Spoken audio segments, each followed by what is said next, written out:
Next question है, पूछा गया है कि खनिज तथा अयस्क को परिभाषित कीजिए, ठीक है ना। खनिज और अयस्क को परिभाषित करना है, 2 नंबर पूछा गया है। चलिए इस पे डिस्कस करते हैं। तो सबसे पहले हम जानेंगे यहाँ से कि खनिज किसे कहते हैं, ठीक। खनिज, उसके बाद हम जानेंगे,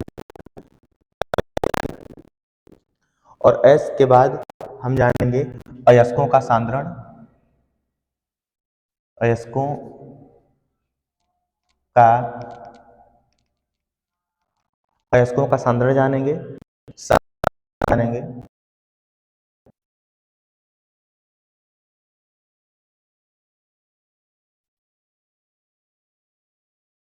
धातुमल या फिर आधात्री, आधात्री या मैट्रिक्स यहाँ पे देख लेते हैं हम लोग।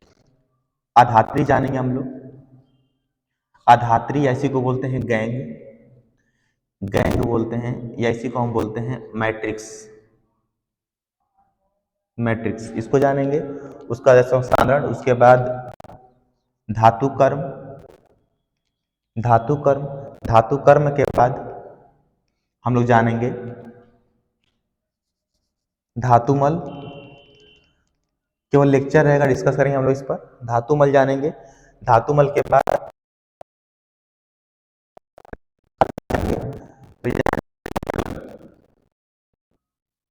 प्रगलन, गालक प्रगलन, ठीक है, गालक। तो चलिए देखते हैं, यहाँ पर पहले जानेंगे खनिज किसे कहते हैं।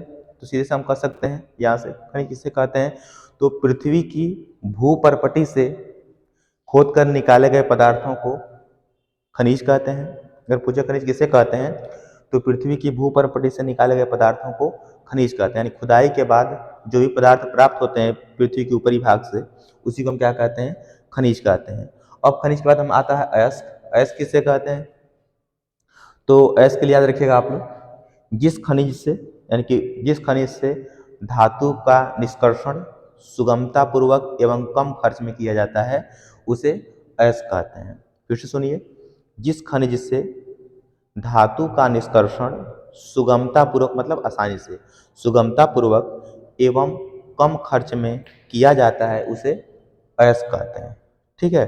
फिर से सुन लीजिए एक बार, खनिज किसे कहते हैं, तो पृथ्वी की भूपर्पटी से खोद कर निकाले गए पदार्थों को खनिज कहते हैं। जिस खनिज से धातु का निष्कर्षण सुगमता पूर्वक एवं कम खर्च में किया जाता है, उसे अयस्क कहते हैं। एग्जाम्पल कैलेमाइन, कैलेमाइन याद रखिएगा, इसका सूत्र होता है Zn CO3, Zn CO3। Calamine किसका अयस्क होता है, तो जिंक का अयस्क होता है ना। जो पहला नाम रहेगा, जो पहला रहेगा धातु, उसी का वो अयस्क रहता है। तो पहले क्या है, जिंक है, तो कैलेमाइन किसका अयस्क है, जिंक का अयस्क है। एक कैलेमाइन का सूत्र है, ठीक है। अब बात करते हैं अधात्री गैंग या मैट्रिक्स किसे कहते हैं। अधात्री गैंग या मैट्रिक्स किसे कहते हैं, तो देखिए, और जब खुदाई होती है, तो अब अयस्क है, खुदाई हो रही है खनिजों की, तो जो अब अयस्क में बहुत सारे अशुद्धियां भी नहीं रहेंगी, पत्थर के रूप में, कंकड़ के रूप में, बालू के रूप में, मिट्टी के रूप में, इस तरह से, ठीक है।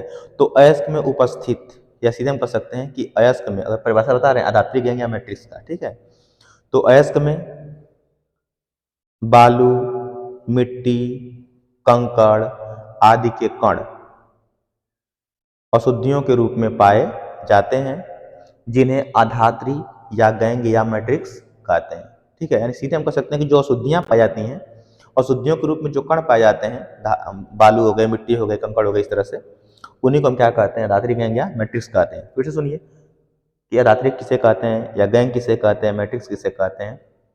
तो सीधे से क्या करेंगे, आप लोग बता दे रहे हैं आप लोगों को। अयस्क में मिट्टी के कण, रेत के कण, पत्थर के टुकड़े, है ना, आदि अशुद्धियों के रूप में पाए जाते हैं, जिन्हें आधात्री गैंग या मैट्रिक्स कहते हैं, ठीक। ये खत्म हो गया। अब चलते हैं अयस्कों का सांद्रण, ठीक है। तो अयस्कों का सांद्रण करने के लिए हम क्या करते हैं, तो अयस्क में जो अशुद्धि अब मिल गई हमको, कि अशुद्धियां बहुत सारी हैं, तो अयस्क में से अशुद्धियों को दूर करने के लिए, यानी जो कंकड़ पत्थर या बालू जो भी थे, कण थे, उनको, तो अयस्क में से अशुद्धियों को दूर करने के लिए अयस्कों का सांद्रण किया जाता है, ठीक है, आपसे ये पूछे कि अयस्कों का सांद्रण क्यों आवश्यक है या सांद्रण किसे कहते हैं, तो सीधे उत्तर दे दीजिएगा ऐसा ही आप लोग कि अयस्क में उपस्थित अशुद्धियों को दूर करने के लिए अयस्कों का सांद्रण किया जाता है। और इसकी 3 विधियां आप लगा रखिएगा। पहली विधि कौन सी? गुरुत्वीय पृथक्करण विधि। गुरुत्वीय पृथक्करण। दूसरा रखिएगा चुंबकीय पृथक्करण, बस बोल दे रहे हैं ऐसे ही, चुंबकीय पृथक्करण। और तीसरा रहेगा फेन प्लवन। फेन चाक नहीं चल रहा है, फेन प्लवन विधि। प्लवन विधि या इसी को बोलते हैं झाग प्लवन विधि। झाग प्लवन विधि या उत्प्लावन विधि, सीधा रखिएगा। पहला है गुरुत्वीय पृथक्करण विधि, सुन लीजिए बस लेक्चर। गुरुत्वीय पृथक्करण विधि। दूसरा होगा चुंबकीय पृथक्करण विधि।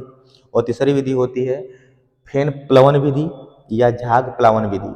ठीक है, ये 3 विधियों द्वारा हम क्या करते हैं? अयस्कों का सांद्रण करते हैं, अर्थात अयस्कों में से अशुद्धियों को दूर करते हैं। ठीक है, तो अयस्क में उपस्थित अशुद्धियों को दूर करने के लिए अयस्कों का सांद्रण किया जाता है। अब बात आती है धातु कर्म की। धातु कर्म किसे कहते हैं? ठीक है, तो अयस्क में से अशुद्धियों को दूर करके शुद्ध धातु प्राप्त करने की क्रिया को क्या बोलते हैं? धातु कर्म कहते हैं। तो अयस्क में से उपस्थित अशुद्धियों को दूर करके शुद्ध धातु प्राप्त करने की क्रिया को धातु कर्म कहते हैं। ठीक है, नेक्स्ट आता है धातुमल। धातुमल किसे कहते हैं? तो धातुमल मान धातु के निकालने के बाद जो गंदगी बच रही है, यानी कि धातु कर्म, यानी कि किसी अयस्क में से अशुद्धियों को दूर करके जब धातु को प्राप्त कर लिया जाता है, तो धातु को प्राप्त करने के बाद जो अशुद्धियां या कचरा या फिर मल प्राप्त होता है, उसी को हम क्या कहते हैं? धातु कर्म कहते हैं, सॉरी धातुमल कहते हैं, है ना। जैसे पिच है, रोड बनता है पिच, तो क्या है? धातुमल है ना। पेट्रोलियम के शोधन के बाद जो कचरा बचता है वही क्या है? वो आपका पिच के रूप में आता है, तो भी क्या है? धातुमल है ना। तो सीधे हम कह सकते हैं धातुमल किसे कहते हैं, तो आप कह सकते हैं कि अयस्क में से अशुद्धियों को दूर करके धातु को प्राप्त करने के बाद या धातु के निष्कर्षण के बाद जो अशुद्धियाँ या पदार्थ या जो मल गंदगी या जो कचरा बचता है, उसी को क्या कहते हैं? धातु मल कहते हैं। ठीक, नेक्स्ट है गालक किसे कहते हैं। तो देखिए गालक का मतलब यहाँ से गालक पूछा गया है 2 नंबर में। तो अयस्क में उपस्थित कुछ ऐसी अशुद्धियाँ होती हैं जो अगलनीय होती हैं, मतलब गलती नहीं है ना। तो अयस्क में उपस्थित अगलनीय मान जो न गले, अगलनीय अशुद्धियों को गलनीय अशुद्धियों में बदलने के लिए, मान जो गल जाए, है ना, गलनीय अशुद्धियों में बदलने के लिए जिस पदार्थ का उपयोग करते हैं उसे क्या कहते हैं? गालक कहते हैं। ठीक है, सीधे कह सकते हैं गलनीय अशुद्धियों को गलनीय अशुद्धियों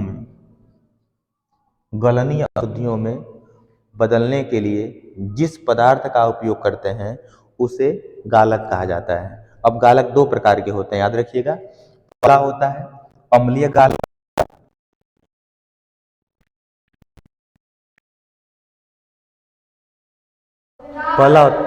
पहला होता है अम्लीय गालक, दूसरा होता है क्षारीय गालक। ठीक है, अब अम्लीय में क्या आता है? SiO2। और क्षारीय गालक में ऑक्साइड। ठीक है, इस तरह से अगर पूछे गालक किसे कहते हैं, तो अयस्क में उपस्थित अगलनीय अशुद्धियों को गलनीय अशुद्धियों में बदलने के लिए जिस पदार्थ का उपयोग करते हैं उसे हम क्या कहते हैं? गालक कहते हैं। अब गालक कितने प्रकार के होते हैं? 2 प्रकार के। पहला होता है अम्लीय गालक, दूसरा होता है क्षारीय गालक। अम्लीय गालक किसे कहेंगे? तो जो अम्ल के रूप में, अम्ल के भांति कार्य करेगा उसे अम्लीय गालक, और जो क्षार की भांति कार्य करेगा उसे क्षारीय गालक। ठीक है, और पूछता है कि अम्लीय गालक का नाम लिखिए, तो SiO2 सिलिका बोलते हैं क्या? अम्लीय गालक है। क्षारीय गालक पूछेगा तो FeO, ये क्या हो जाएगा? क्षारीय गालक। अब बात करते हैं प्रगलन की। ये पूछा गया था 1 नंबर में कि प्रगलन किसे कहते हैं। ठीक है, तो आप जानते हैं कि पहले अयस्कों का क्या करते हैं? अयस्कों को ऑक्साइड में बदलने के लिए हम या तो भर्जन करते हैं। जिन लोगों को भर्जन नहीं पता हुआ क्या होता है, तो नेक्स्ट वीडियो, पुरानी वीडियो हमारे पास है, उसमें चैनल पर जाइएगा, पुरानी वीडियो आपको मिल जाएगी भर्जन निस्तापन की, उसको पढ़ लीजिएगा। ठीक है, तो भर्जन किसे कहते हैं, निस्तापन किसे कहते हैं, आप पढ़ लेंगे। तो अयस्कों को ऑक्साइड में बदलने के लिए उनका भर्जन या निस्तापन करते हैं। ठीक है, तो भर्जित और निस्तापित अयस्क को फिर हम क्या करते हैं, गलाते हैं। ठीक है, तो भर्जित और निस्तापित अयस्क को उच्च ताप पर गलाने की प्रक्रिया को हम क्या कहते हैं, प्रगलन कहते हैं। ठीक है, तो पूछे प्रगलन किसे कहते हैं, तो बताएंगे कि भर्जित तथा निस्तापित अयस्क को उच्च ताप पर गलाने की प्रक्रिया को प्रगलन कहते हैं। ठीक है ना। भर्जन का मतलब ये होता है कि जब अयस्क को वायु की उपस्थिति में उसके गलनांक से कम ताप पर गर्म किया जाता है तो उस क्रिया को हम क्या कहते हैं, भर्जन कहते हैं। और जब अयस्क को वायु की अनुपस्थिति में, वही सेम काम, वायु की अनुपस्थिति में उसके गलनांक से कम ताप पर गर्म किया जाता है तो उसे हम क्या कहते हैं, निस्तापन कहते हैं। ठीक है, तो इस तरह से ये खनिज धातु और ये प्रगलन सब कुछ खत्म हो चुका है।